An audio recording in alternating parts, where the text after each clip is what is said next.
Hello everyone! Welcome back to Joseph Vlogger at ngayon pag-uusapan natin yung mainit-init pang issue patungkol sa naging girian umano ni Angie Salvacion at ni Ogie Diaz. Nangyari kasi ito nung nag-post si Ogie Diaz sa kanyang Instagram story tungkol sa wag daw ipilit yung subplot ni na Angie Salvacion at saka ni Kais kasi hindi daw maganda. Parang hindi naman pilit daw kasi. So kung gumawa na lang daw sila ng iba pang serye na doon sila ipilit na yung kanilang love story or love team.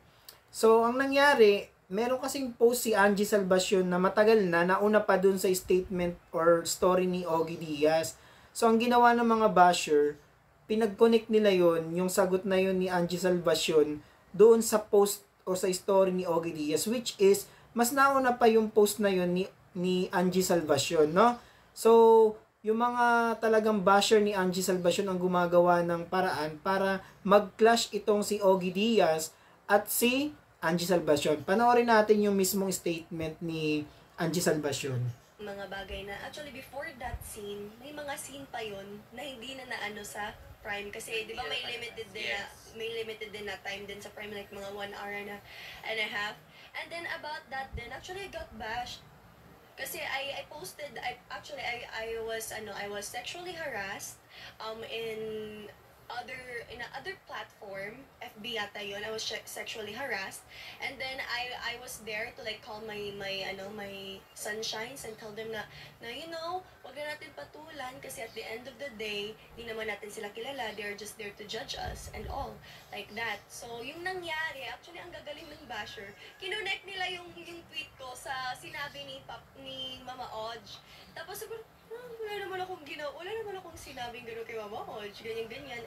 I mean, they're really good, but then sometimes, there are people na, na ang hirap kasi mag-explain, and I don't wanna prove myself to anyone else, kasi at the end of the day, may mga tao na who, they believe what they believe in, and we cannot change their mind if they're close-minded.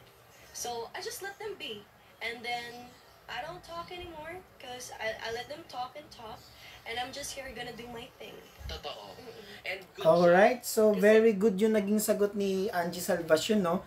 So ngayon, malinaw at maliwanag na sa lahat, sana naman, no, sa mga nanonood na itong si Angie Salvacion ay hindi siya sumagot doon sa story ni Ogie Diaz. Dahil mas nauna yung post na yon ni Angie Salvacion doon sa naging story ni Ogie Diaz. Dahil talagang itong mga basher lang talaga yung nagkukonekta para magkaroon ng clash si Ogie Diaz at si Angie Salvacion, no? So, anong masasabi ninyo sa isyong ito? Naniniwala ba kayo na talagang walang isyong dapat na pag-usapan patungkol sa naging story ni Ogie Diaz? At sa pagsagot, hindi. At sa naging post ni Angie Salvacion patungkol doon sa ikinokonektang sagot kay Ogie Diaz. I-comment na.